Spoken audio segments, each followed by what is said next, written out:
Bonjour à tous, bienvenue dans ce nouvel épisode de podcast, ce Mois sans tabac en Occitanie. Aujourd'hui, une nouvelle invitée à mes côtés, comme vous le voyez, Stéphanie Georges. Bonjour. Bonjour. Vous êtes diététicienne, nutritionniste et tabacologue. On va forcément parler du tabac, du lien du tabac avec l'alimentation. Moi, j'ai une petite phrase qui me vient, que j'ai souvent entendue, que les personnes arrêtent le tabac, arrêtent la cigarette, mais prennent du poids. D'ailleurs, en France, un fumeur sur deux prend du poids dans les mois qui suivent l'arrêt de la cigarette. Alors j'aimerais qu'on en parle. On va parler justement du lien entre tabac et alimentation. On va parler de la consommation du tabac qui influence la prise ou la perte de poids. Je pense que c'est plus la prise de poids. Voilà, plein de sujets qu'on va aborder Mhm. aujourd'hui. Mais j'aimerais vraiment qu'on rebondisse dès le départ. Pourquoi on a cette vraie ou fausse injonction sur la prise de poids après l'arrêt du tabac? Vous voulez qu'on commence par le poids? Oui. C'est un sujet qui revient souvent, le poids. Alors nous, les données qu'on a, c'est plutôt une prise de poids entre 2 et 3 kilos en moyenne par patient. C'est une moyenne. Je dirais pas qu'il y ait des patients qui perdent du poids, certainement, mais c'est vrai qu'il y a beaucoup de personnes qui vont prendre du poids. En tout cas, moi, je les vois puisque je suis professionnelle de santé, diététicienne nutritionniste, donc ils viennent vers moi. Alors, il faut savoir qu'il y a plusieurs mécanismes effectivement liés à la cigarette. Il va y avoir l'effet chimique de la nicotine qui va brûler les calories. Et il va y avoir aussi une tachycardie liée à l'augmentation du rythme cardiaque. On parle quand même de 7 calories par cigarette, pas énorme. Ouais, ouais. Et si on fait le calcul pour 15 cigarettes, ça vous fait brûler juste une barre de fromage. Voilà, Ouais. je pense pas que si vous supprimez juste le fromage à la fin du repas, vous allez maigrir. Mais c'est vrai qu'effectivement, c'est quand même les données qui sont. C'est sur le papier, en théorie, effectivement, ça peut brûler les graisses. Ça brûle les graisses. C'est juste que c'est tellement négligeable que la prise de poids peut se faire, mais elle n'est pas du tout obligatoire.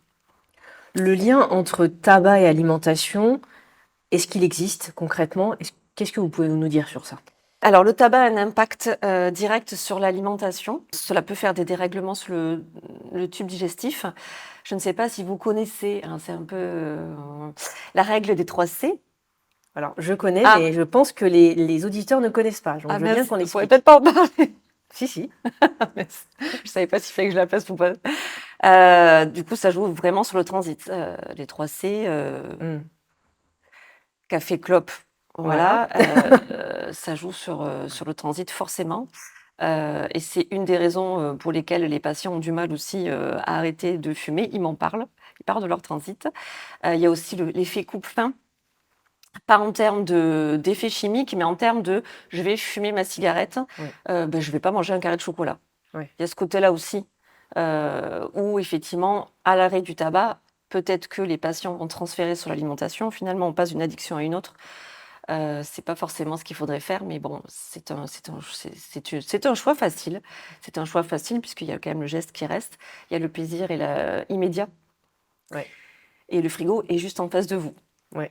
Donc voilà, forcément, donc il peut y avoir ça, mais ce n'est pas du tout une règle obligatoire, de prendre du poids. J'aime bien ce lien qui est presque en miroir sur le tabac versus l'alimentation. On parle de troubles alimentaires aussi, prise ou perte de poids. C'est un peu pareil, c'est-à-dire que le tabac vient un peu comme une habitude. Donc on entend, ah oui, mais je vais switcher le tabac, enfin l'arrêt de la cigarette versus je vais grignoter autre chose ou je vais prendre des barres protéinées. Enfin voilà, ça peut être intéressant et on va en parler de cette consommation. Mais qu'on reste vraiment sur le lien du tabac et de l'alimentation. Est-ce qu'il y a des effets sur notre flore intestinale? Parce qu'en fait, le tabac a un effet chimique, enfin, je pense que vous allez mieux Mmh. l'expliquer que moi. Comment ça agit justement sur notre tube digestif? On le sait, et un effet un peu laxatif pour rester correct. Qu'est-ce qu'il y a d'autre comme effet? Ça va augmenter l'inflammation, surtout des maladies inflammatoires comme la maladie de Crohn. Ça crée beaucoup de dérèglements et après ça va être quand même assez variable selon les patients et selon les fumeurs. Ça accélère le transit, voilà, ça joue sur, ça c'est vraiment que la flore intestinale, hein. Oui. Et d'autres effets sur le corps? Ça va diminuer l'absorption des vitamines et minéraux. Donc en termes de modification, physique, de la cigarette et le fait de fumer, il va y avoir une modification du goût et de l'odorat. Le tabac va réduire la sensibilité olfactive et va aussi assécher la bouche en diminuant la production de salive. Et cela va engendrer donc une modification de goût Ok. qui n'est pas forcément perçue par tout le monde. Mais en tout cas, après 2 jours d'arrêt tabac, le goût et l'odorat reviennent à la normale. D'accord. C'est assez rapide. Ouais. Donc beaucoup de raisons quand même d'arrêter. Immédiatement. Ouais. C'est ouais. Il y a pas forcément. Alors le problème du fumeur, c'est qu'il n'a pas la projection du futur, il est dans le plaisir immédiat.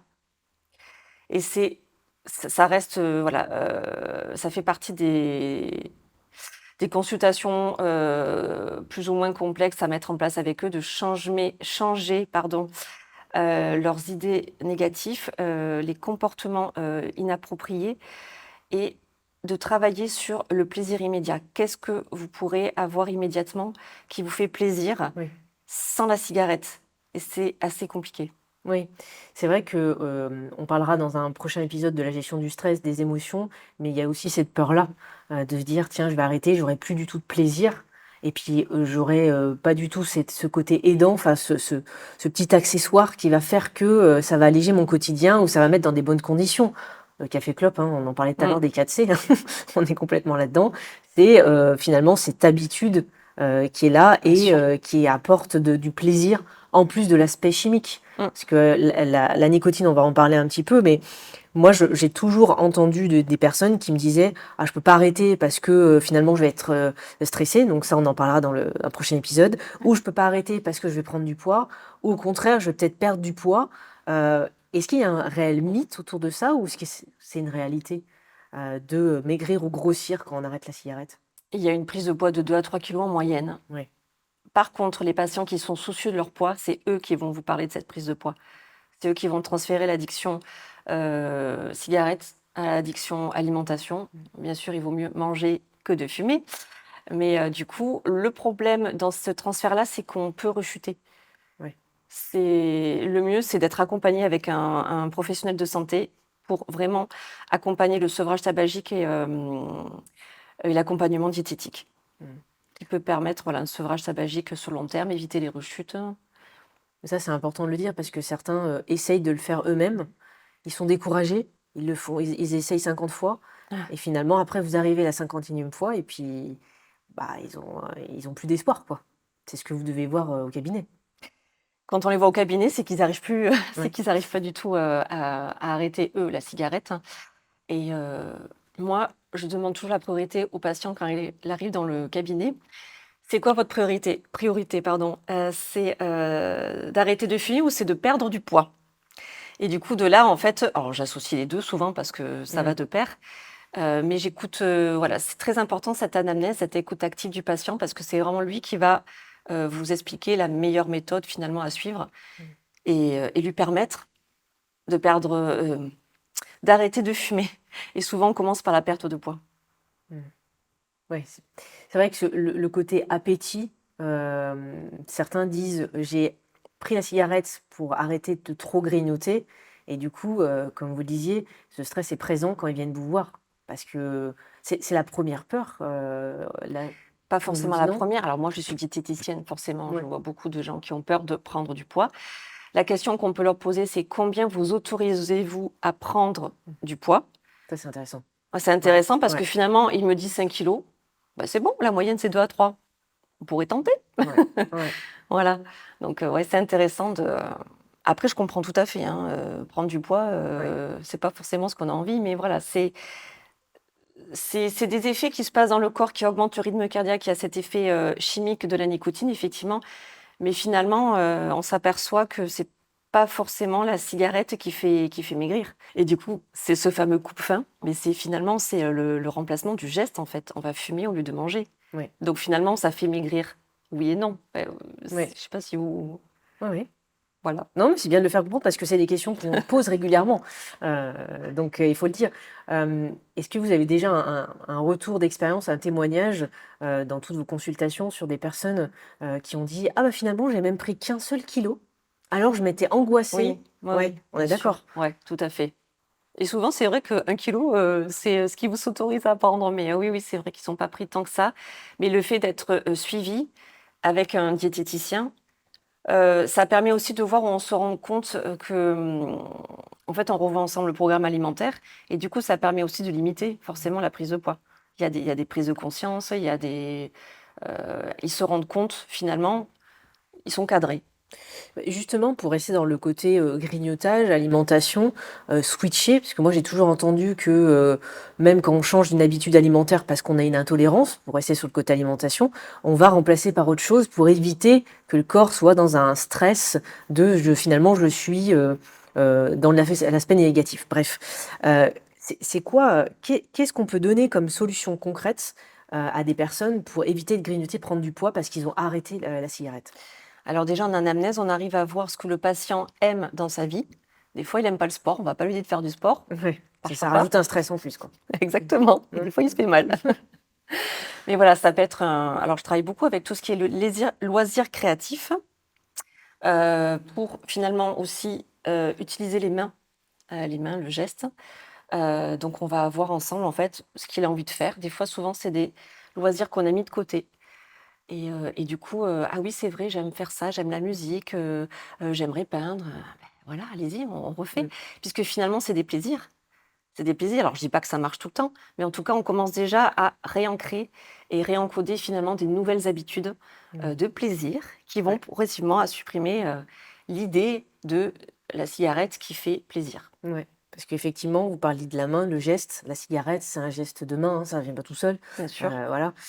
Donc c'est intéressant d'occuper, j'ai envie de dire, moi, de ce que j'entends, de ce que vous dites, c'est d'occuper la personne et par l'aspect créatif, j'aurais pas pensé. Effectivement, j'aurais plus pensé au sport, au côté un peu plus, dynamique. Est-ce qu'il y a d'autres solutions qui, Alors vous pouvez aussi avoir donc l'activité physique, hein, classique, ça peut être une marche. Une marche de 30 minutes d'ailleurs fait baisser, les niveaux de cortisol, donc du coup ça joue sur, le stress, on verra ça tout à l'heure, ça diminue l'anxiété. Vous pouvez très bien utiliser la musique, le yoga, la natation. Ça, c'est du sport par contre. Alors ça peut être du tir à l'arc, hein, des fois on n'y pense pas, hein, ça peut être du ping-pong, mmh. on n'est pas obligé de faire un sport de compétition ou, courir, voilà. Oui, on n'est pas dans la On surperformance, n'est quoi. pas exactement, c'est vraiment le plaisir du patient. Qu'est-ce que c'est? C'est très important de travailler ça avec lui. Ça peut être aussi boire. Alors boire de l'eau, Oui, faut pas devenir, l'eau citronnée, ouais. voilà, donc il faut bien s'hydrater, qu'est-ce qu'il peut y avoir comme conseil? Après ça dépend vraiment du patient, donc c'est très personnalisé en fonction de chacun. Moi, des fois, j'autorise un carré de chocolat, voilà, Mmh. c'est, il y a pas de enfin j'autorise, c'est un bien grand mot autoriser, mais voilà, en Ouais. tout cas, hem, il faut trouver le plaisir. La respiration fait partie vraiment, on souffle. Mmh. On souffle pour fumer et finalement, on ne pense pas forcément à respirer en profondeur. La respiration, donc la cohérence cardiaque, qui est très connue, va jouer finalement, naturellement sur, la baisse du cortisol et ça va de suite, se poser et calmer le corps à l'intérieur. Donc ça va reposer le rythme cardiaque, ça va baisser le stress, l'anxiété et la respiration, c'est quelque chose qu'on a naturellement, mais on n'a pas l'habitude, on l'utilise pas, on n'y pense pas. Cette respiration, peut se faire naturellement avec le sport. C'est pour ça qu'on parle beaucoup du sport, c'est-à-dire que forcément, bah, tu respires, beaucoup plus calmement au bout de 20 minutes avec le sport. Donc voilà, ça va abaisser, tous les systèmes à l'intérieur du corps. Tout ce qui est supplémentation, vitamines et minéraux, Oui. hem, il faut vraiment faire attention donc aux populations spécifiques, notamment les femmes enceintes, les ados et les sportifs, puisqu'effectivement, ces patients-là, qui fument ont une baisse d'absorption, de vitamines et de minéraux dans le corps. On va insister sur le calcium, on va insister sur la vitamine C, le fer, globalement parce que, il faut quand même vérifier, tous les dosages sanguins. Ça, c'est quelque chose à faire en amont, puisque les surdosages peuvent être dangereux. Et donc du coup, pour ces personnes-là qui ont du mal finalement ou n'ont pas d'exemple, concret, au niveau alimentation et comment je pourrais me supplémenter pour pallier finalement ces carences-là. Juste, vous prenez un smoothie vitaminé. Voilà, c'est pas très compliqué, hein, c'est à la mode. Il faut juste bien choisir les Ouais. aliments, parce qu'il y en a qui sont plus ou moins riches en calcium. Et donc, si vous mélangez un verre de lait de vache, Le lait d'amande, il y a très peu de calcium, par exemple. Oui. Bon, vous savez, Oui, oui. apparemment. Non, mais c'est vrai qu'on se penche dessus. Le yaourt, vous mélangez un kiwi, un petit peu de cassis, de la purée d'amande, des graines de sésame, Mm. et vous rajoutez du miel, de la cannelle. Hop, chut, votre smoothie. Ok. Et là, vous êtes bien en vitamines et minéraux. Super conseil. Facile à faire en plus et pas très cher. Alors ça, par contre, le cassis et tout ça, j'ai pas... À Le voir kiwi, peut-être non. en surgelé. Cassis, ouais, tout à fait, c'est mieux le surgelé. Oui. Les vitamines et minéraux sont mieux préservés en mode surgelé. Oui, puis c'est pas toute la saison des fraises, par exemple, aussi. Pour donner l'exemple. Non, ça c'est oui, tout exactement. Il y a un aspect aussi santé lié à l'alimentation, c'est aussi les reflux. On parlait de l'odorat, enfin du goût en bouche pour la personne et l'odeur que personne ne peut respirer. Il y a quand même beaucoup de désagréments du tabac, enfin en tout cas du bénéfice si on arrête la cigarette. Moi, une question qui me vient, c'est pourquoi donc les personnes commencent à fumer? Est-ce que vous avez pu analyser Hum. dans les nombreuses consultations? Parce que moi, ça m'intrigue. C'est très intéressant comme question. Ouais. Mais c'est toujours la question que je pose aux patients, c'est quel était le moment, quelle était la période de votre première cigarette? C'est souvent un entourage finalement, un entourage, des copains, le côté un peu festif qui revient. Par contre, en parallèle, l'ambiance familiale est parfois tendue. Ce qui peut expliquer les raisons du pourquoi, voilà, on peut arriver à être dépendant vite de ce genre c'est une drogue, hein, Oui. on peut dire ce qui est, hein. À l'image de l'alcool, hein. Exactement, c'est une substance psychoactive et ça fait partie des drogues d'ailleurs les plus puissantes, supérieures à l'héroïne. On est vite dépendant de la cigarette. C'est un gros souci puisque la nicotine rend dépendant, mais elle n'est pas néfaste. Et tout le côté néfaste, ça va être à cause des substances toxiques qui sont dans la cigarette. C'est le côté un peu... je sais pas le mot.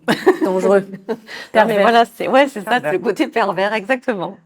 Du coup, quand les personnes disent j'ai vraiment du mal à arrêter la cigarette, parce que moi j'entends des personnes qui essayent et puis le compagnon, la compagne dit oui mais arrête, c'est bon, t'en fumes qu'une, tu pourrais très bien faire un effort. Ben non, puisqu'il y a vraiment un effet. On est tous différents. Donc, il y a une règle qui va s'adapter ou une méthode qui va s'adapter à un patient qui va dire bah, c'est hyper simple, pof, j'arrête demain. Ouais. Parfait, tant mieux.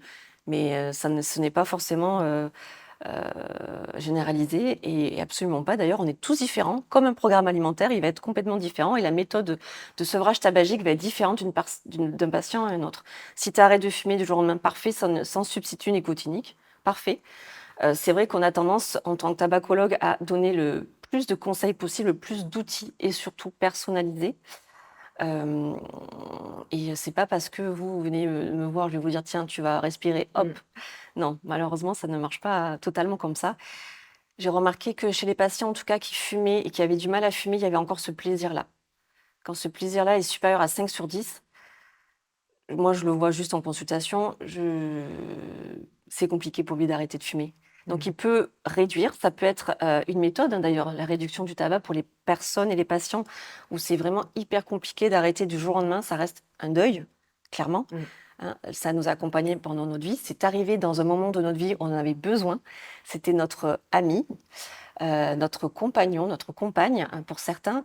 Et c'est vrai que c'est compliqué de la laisser et de la mettre à part. Le temps qu'il faut pour arrêter la cigarette. C'est à l'image de ce que vous disiez il y a 30 secondes. C'est que ça dépend de chaque personne. C'est quoi la moyenne? Ou il n'y a pas de moyenne? Il n'y a pas de moyenne. Par contre, il y a 4 chutes pour un arrêt définitif. Donc, il ne faut pas s'inquiéter. Ah, ça c'est intéressant. Oui, c'est une moyenne, hein. Donc, il y en a qui peuvent arrêter du jour au lendemain pour X raisons. Il y en a qui ont besoin, alors qui ont besoin non, mais c'est parce qu'en fait ils ont repris pour X raisons. Dans une vie, alors des fois c'est le côté festif, tiens hop je me remets à fumer et effectivement cette fameuse cigarette qu'on faisait une fois par semaine, et ben voilà on rechute. Soit c'est aussi des événements négatifs, des moments très compliqués et voilà ils ont besoin de cette soupape en fait, hein, ils le disent tous pour souffler, voilà, pour arriver à se recentrer.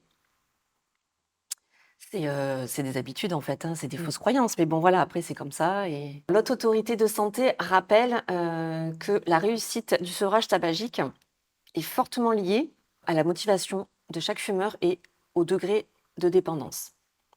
Donc ça, c'est important de le prendre en compte, c'est-à-dire que des fois, on a envie d'arrêter de fumer. On a cette ambivalence, parce que tous les fumeurs ont une ambivalence, c'est logique, on sait qu'il faut arrêter pour plein de raisons, mais on n'y arrive pas, il y a du plaisir immédiat. Certains fumeurs, malgré cette ambivalence-là, à un moment donné dans leur vie, et souvent c'est des problèmes de santé de l'extérieur ou sur eux, il va y avoir ce déclic, cette motivation finalement qui va aller au-delà de ce plaisir immédiat. Et c'est là où on voit qu'il y a ce sevrage tabagique qui pourrait se mettre en place sur le long terme. À l'arrêt du tabac, il va y avoir le circuit de récompense qui va se mettre à hurler dans notre tête, puisque c'est vraiment le symptôme de manque de nicotine. C'est de là effectivement que les patients vont par simplicité, rapidité et immédiateté, manger au lieu de fumer. La compulsion alimentaire ne doit pas remplacer la cigarette, puisque finalement, vous faites un transfert d'une addiction sur une autre. autre. Et c'est ça qui est le risque. Exactement. Donc, les patients qui sont soucieux de leur poids, et ça, l'HAS le recommande, il faut vraiment qu'ils soient suivis en accompagnement diététique, activité physique, même en thérapie comportementale. Donc les thérapies comportementales cognitives, c'est les TCC. Je pense que les gens en parlent de plus en plus. Ça va être comment modifier voilà, ces comportements, ces idées reçues, ces idées négatives, comment on les modifie, comment on travaille ensemble. Et l'association des trois, l'HAS, le recommande pour les patients soucieux de leur poids. Effectivement, le fait peut-être en amont déjà de perdre du poids, moi je le vois en consultation, ça va rassurer le patient et plus rapidement que prévu, il va me dire, bon ben voilà, maintenant là, ça y est, je suis prêt à arrêter de fumer. Ouais. Et donc c'est important des fois d'associer les deux. On voit si le patient est OK. Et voilà, un diététicien formé en tabacologie ou en thérapie cognitive comportementale peut être plus judicieux, puisqu'ils ont l'habitude des comportements des fumeurs. Est-ce qu'il existe d'autres problématiques, d'autres troubles liés au tabac avec le lien avec l'alimentation? On a parlé des troubles digestifs, de santé de manière générale. D'ailleurs, si une question me vient, est-ce que finalement vous avez des chiffres sur quand on consomme de la cigarette sur 20 ans, on réduit 10 ans de vie, je dis n'importe quoi, ou est-ce que si on arrête, on va regagner un an de vie? Enfin, vous voyez un peu où l'espérance de vie. Voilà. Alors, au bout d'un an d'arrêt de tabac, le risque d'AVC rejoint celui de non-fumeur. Donc ça, c'est vraiment sur le plan cardiovasculaire et c'est très important de le rappeler parce qu'effectivement, en termes d'espérance de vie et de système respiratoire, c'est beaucoup plus long. Ouais. Il faut arriver à trouver, pour le fumeur qui va arrêter de fumer, vraiment les outils immédiats et des objectifs qui sont assez rapides pour lui, puisque attendre 15 ans d'avoir les poumons qui reviennent, entre guillemets, à la normale, c'est hyper long et décourageant.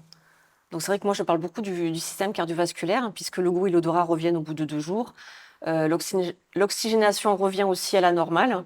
Il y a une question qui me vient dans toutes vos consultations, c'est quoi le pourcentage de personnes qui viennent que pour l'arrêt du tabac? Parce qu'il y en a d'autres qui viennent pour la prise ou la perte de poids sans tabac. Il n'y en a pas beaucoup, mais il y en a. Moi, je pensais que c'était presque un tiers. J'arriverai pas à vous dire Le parce que réflexe diététicienne. souvent, ils font les deux et ils attendent de voir quand est-ce qu'ils sont prêts pour arrêter de fumer. D'ailleurs, c'est très drôle. Moi, je trouve ça bien hein, parce que voilà, ils savent s'écouter. Il n'y a pas besoin que le praticien dise il faudrait faire ci, faire ça. Non, le patient, c'est exactement si toi tu arrives à écouter les bons mots au bon moment et être dans l'écoute active, tu sais très bien où est-ce qu'il en est, où est-ce qu'il veut faire, ce qu'il veut faire. Mais bon, je trouve ça super. Ces formations-là qu'on l'on fait en plus. Mais du coup, non, il y a des patients qui veulent juste arrêter de fumer, mais c'est plus rare. C'est plus rare. Après, c'est souvent les femmes aussi qui sont soucieuses de leur poids quand même. Hein. Ouais. Donc, souvent les femmes, elles veulent associer les deux. Ouais, je réfléchis en même temps. Ouais, et l'aspect, on n'en a pas parlé, mais l'aspect hormonal, du coup, chez les femmes, en fonction de si, alors je pense pas que ça soit un arrêt du tabac après, enfin, 50 ans, je veux dire ménopause, mais est-ce il y a une influence de notre cycle hormonal par rapport aux hommes ou pas du tout? Alors, le cycle hormonal joue et dérègle énormément nos humeurs, hein, on le sait tous.